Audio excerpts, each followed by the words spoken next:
Endi navbatdagi A faza bilan S fazani tekshiramiz. Qarshiligi bir-biriga nisbatan qarshiligi. Bunda qarshiligimiz 1000 megaohm chiqyapti, yaxshi. Endi ikkinchisi fazalarni nolga nisbatan tekshiramiz ikkinchi tartibimizda. Bunda bir shupimizni qizil rangli shupimizni A fazaga ulaymiz. A fazaga ulaymiz va qora shupimizni nolga ulaymiz.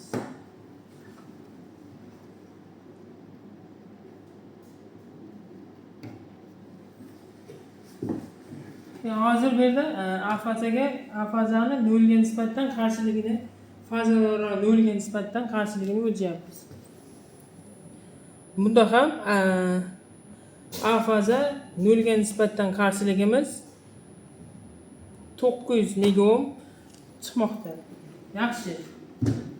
Endi keyingisi B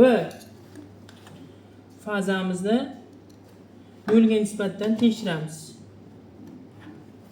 Nolga nisbatan tekshiramiz.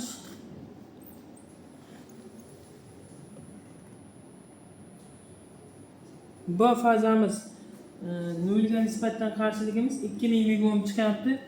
Yaxshi. Endi S fazamizni nolga nisbatan tekshiramiz.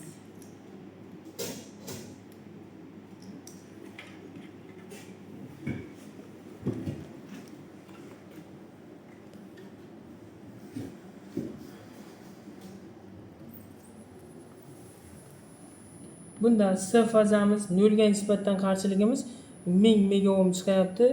Yaxshi. Endi keyingi tartibdagi tekshiruvimiz fazalarni yerga nisbatan tekshiramiz. Bunda bizda qora shupimizni yerga ulaymiz. Ya'ni mana kabelning simimizni yerga ulaganmiz. Bu uchun megometrimizning qora shupini yerga ulaymiz. Endi fazalararo yer bilan tekshiramiz. Bunda A faza bilan yerni ko'ramiz birinchi.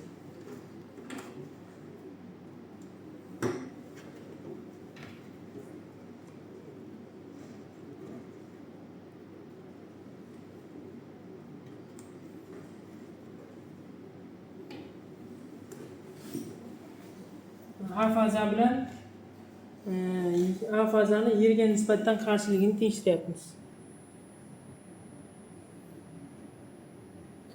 Bunda qarshiligimiz 500 megaohm chiqyapti. Yaxshi.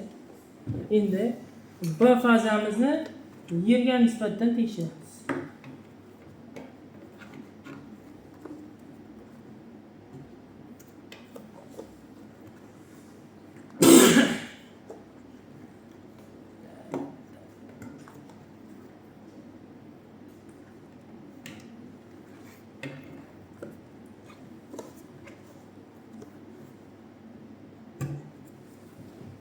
Hozir B fazani yerga nisbatan qarshiligini tekshiramiz.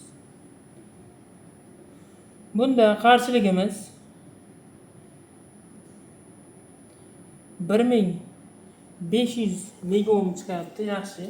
Endi S fazamizni yerga nisbatan qarshiligini tekshiramiz.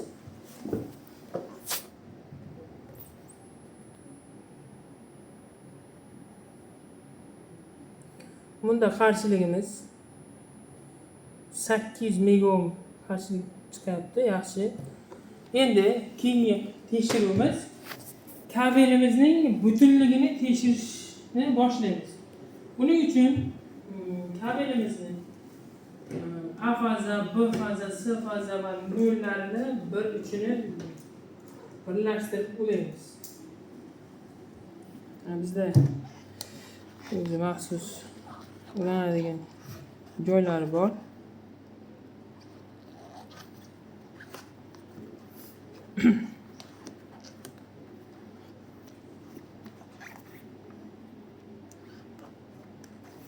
Uladik. Endi bunda butunligini tekshirish uchun kabelimizni bir uchini birlashtirib oladik, ikkinchi uchini fazalararo tekshiramiz. Bunda A faza bilan B fazaga ulaymiz. Yer bilan tekshirib oldik. B fazaga ulaymiz.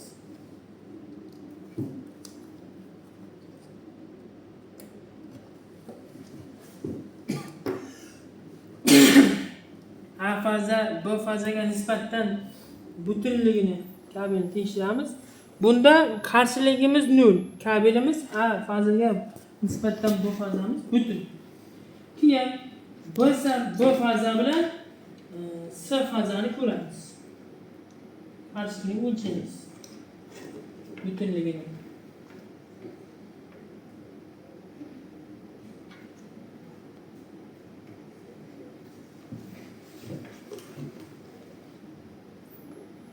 B faza C fazaga nisbatan ham qarshiligi 0 bo'lib chiqyapti. Kabelimiz B fazaga nisbatan C faza ham butun.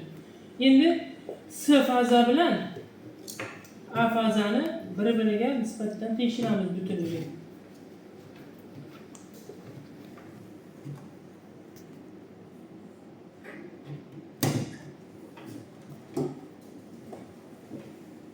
İzmir'in tugmasini bosamiz. Va A faza ham C fazaga nisbatan butunligi qarshiligi 0. Kabelimiz yaxshi. Endi bundan kelib chiqib aytamizki 0.4 kilovoltga mo'ljallangan kabelimiz tekshiruvdan o'tdi. Kabelimiz ishlatishga yaroqli. E'tiborlaringiz uchun rahmat.